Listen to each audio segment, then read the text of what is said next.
everyone, como ye? I am actually bringing out this new series on the channel called Loc Letters.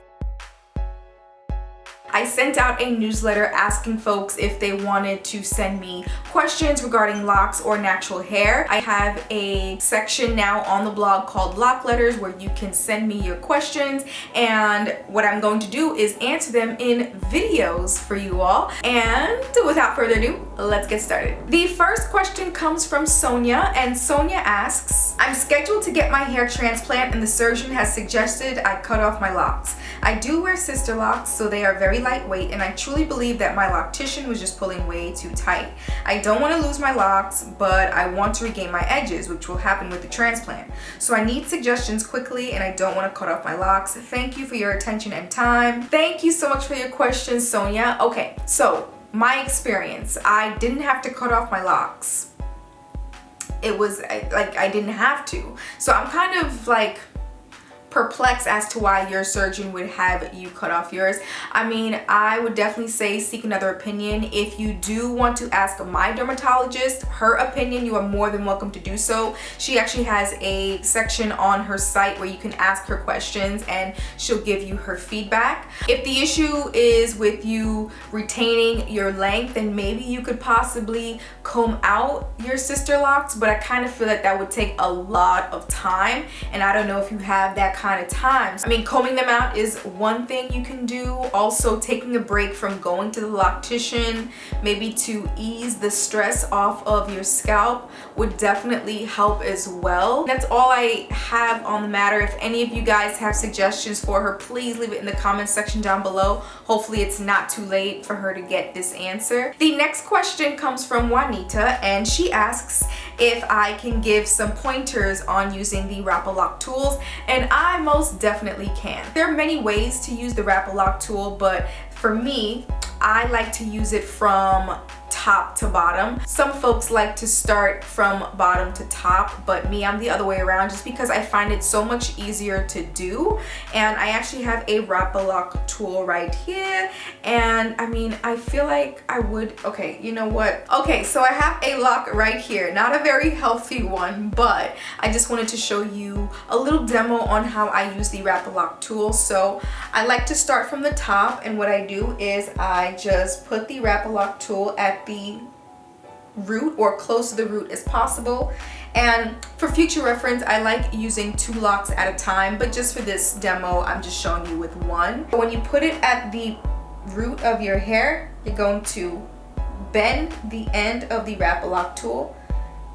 After this, I just wrap the lock around until I reach the bottom.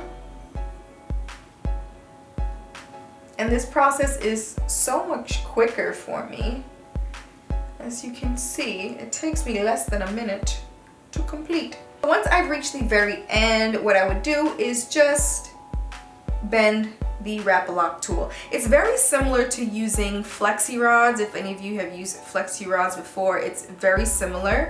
And you can do the same thing going from bottom to top. So starting from the bottom, I would wrap my locks around the Wrap-A-Loc tool, bend the tool, and then I would just wrap the lock around like this. And of course I'm doing a really crappy job, but this is just to show you how I would do it. And then of course, once you reach the very top, you would take the end and clamp it. The next question comes from Alfina, and she asks, I was wondering, when free-forming locks, is it normal for your hair to grow so slow? I'm on my 3rd set of locks and my locks are growing so slow. Is there anything I can do to improve growth? For one, I've never done free-form. I've done semi-free-form. I kind of guess that maybe it's the same thing, maybe not. With me, when I first started my locks, I started with 6 inches of natural hair already, so I already had a little bit of length. Of course, in the beginning, I felt that my hair was growing so slow, but looking back, I feel like my hair grew super fast. I mean, it really does take time and patience, and there are things that you can do to help promote healthy hair, like, you know, eating dark leafy greens, drinking lots of water, washing your scalp regularly, doing hot oil treatments, you know, taking really good care of your hair. And that also includes, like, you know, doing a scalp massage or some sort of scalp stimulation.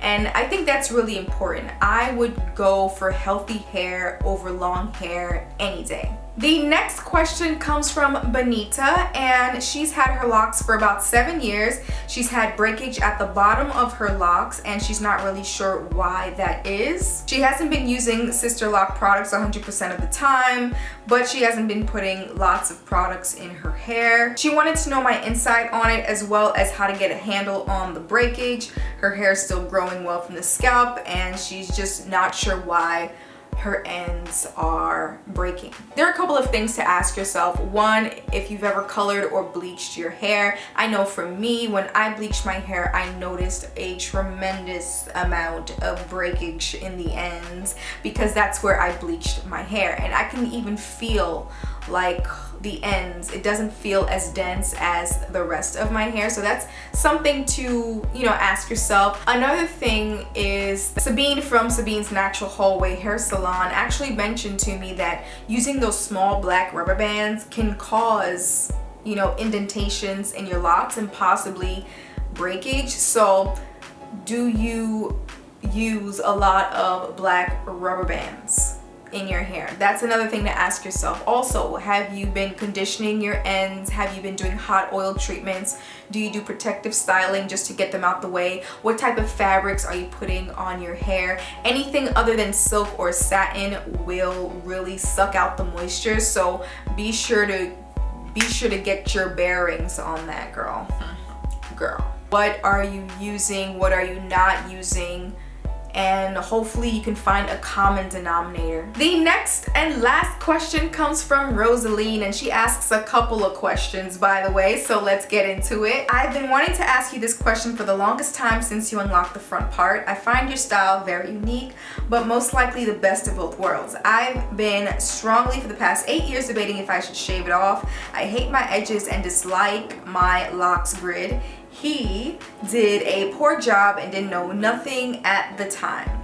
My question is, how do you feel about people rocking your style? Loose in the front, locked in the back. Your style gives the edges a break to breathe and removes the stress. Okay, so as far as other people rocking out a similar style, I don't mind it at all. There is nothing new under the sun, and I'm pretty sure I'm not the first one who came up with this either. So more power to you. And if I'm one to give you inspiration, well then thank you very much. I really appreciate it. I mean, you know, here I am inspiring and things. If you do ever like have a similar style, please let me know and share it with me on my social media, my Instagram, my Twitter, my Facebook, my YouTube. Like, just like, you know what I mean? Like, let us just know. Her second question is, what's the goal in terms of length? How long do you want your locks to be? So when I had shorter locks, I just wanted my locks to reach my butt.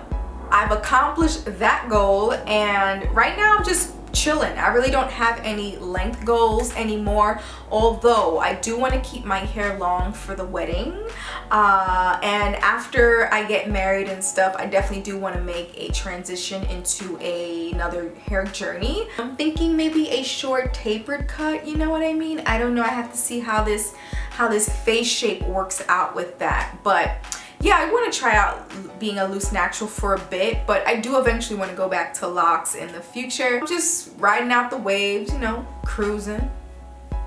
That's it. Her very last question is, will you lock your future kids' hair? Okay, so I want my kids to just have a mind of their own, and if they decide they want to have locks, I will support them 100%. If they don't want to have locks, if they just want to keep their loose natural hair, I will support them 100%. And I will make sure to have within my home, like, you know, images of inspiration for them, so that they won't have to think that they need to go to Creamy Crack, because to be honest, having naturally textured, curly, kinky, coily hair is like having the best of both worlds. I mean, you can rock it with your really cool curly definition, or you can rock it straight if you want to, you know, do a little press and curl, you know what I mean? If you want to rock out a wig, you can rock out a wig. Like, having curly, kinky, coily hair is just like, I mean, it's really the best of both worlds. Like, you can have lots of body if you don't want to, you can have a sleek style if you want to. The possibilities are really endless. So I really want to have positive images of people with natural hair so they feel that they won't need to go down the creamy crack road. Hopefully that answers all of the questions. I want to thank you all so much for watching this video. If you liked it, please let me know by giving me a big thumbs up. And of course, if you have questions for me regarding locks or natural hair in general, definitely check out the blog JasmineRose.com and ask away on the little lock section. Also, comment down below and remember to subscribe because I make videos every single week. I want to thank you so much for watching and supporting and subscribing to my channel. And I will see you all in the next one. Peace.